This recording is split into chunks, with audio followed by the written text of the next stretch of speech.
Hey, it's Evan from Life's Edge Media, and today I wanted to break down some tips that I have learned over the last few years of working from home. I am by no means a productivity guru, but these definitely helped me, so I wanted to share just in case they can help you. If I miss anything or you have a tip that you do, please feel free to share it down below. I always read and reply to the comment section. Step number 1 is have a morning routine. Most commuters, when they wake up, do the same thing every morning.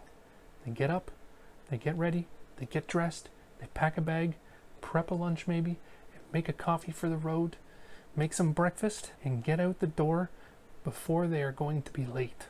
This creates a sense of urgency, but when working from home, things change. For some reason, the urgency of getting out the door on time is gone. Therefore, we do not need to do the routine or get everything ready in order to leave. We can do it whenever we need it at home. Instead, we wake up, we check social media until it's time to turn on the computer and log on. And most, I would say, even continue checking all their socials up until minutes after they log on or when their email finally loads. And this is where it starts. Procrastination. Being at home at first, it's great. Homemade lunches, coffee whenever you want, snacks whenever you want. You can even work on the couch, but that does not spark any creativity or productive energy. Instead, create that routine at home. Set an alarm, same time, every morning. Take a shower, change your clothes, change out of your pajamas. Make that coffee the same time every morning. And complete a personal task first thing in the morning. Whether that is making your bed, starting or finishing some laundry, emptying the dishwasher, or doing something for you. Just complete a task. It sparks something in the brain, and it is nothing but good energy for you. It's much better than reading or checking social media or the news. Those put your brain into a reactive state and not a great feeling or start to your day. More on that topic later in the video. Step number 2 is make a space yours. When I first started working from home, I did what everyone else did, or what I feel like everyone else did. I worked from the couch.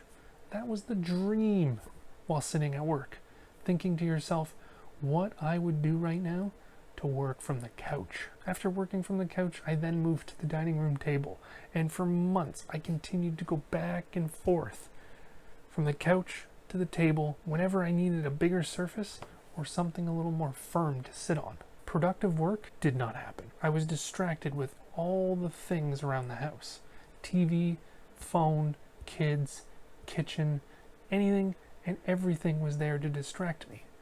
It wasn't until a few months later that I decided to start working from my office in the basement, the same room I am in right now.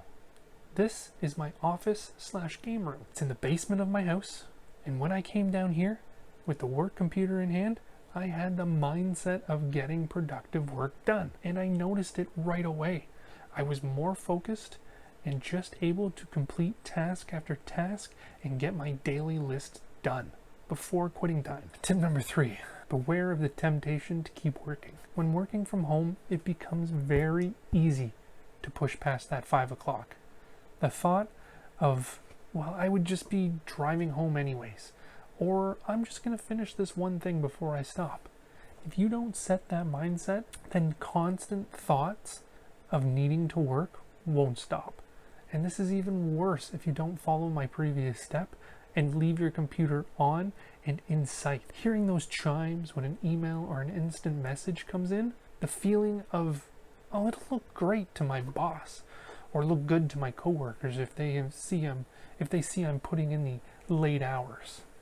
That is not true. The best part of a 9 to 5 is that you get to shut it down at 5. Turn it off. Put it away.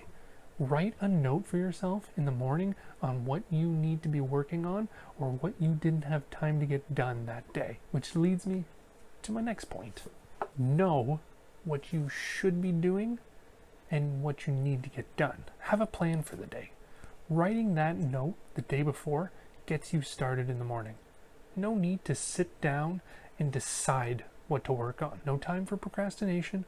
Sit down and get that task done from the previous day. Then, a great tip that I've been using for a while now is write down 3 to 5 things that absolutely need to be done that day. Take that list, and that is your agenda for the day. And a strong tip is choose the hardest task and complete it first. You have the most time in the morning, and you will feel less inclined to cut corners or not put in your best. And for the rest of the day, knowing that that hardest task is behind you is a great feeling. My next tip is be sure to take your breaks. Take your breaks regularly. Get up, stretch your legs, walk to the kitchen, fill your water bottle. Communicate with people that you live with. Find out what's going on in your spouse's day or roommate's day.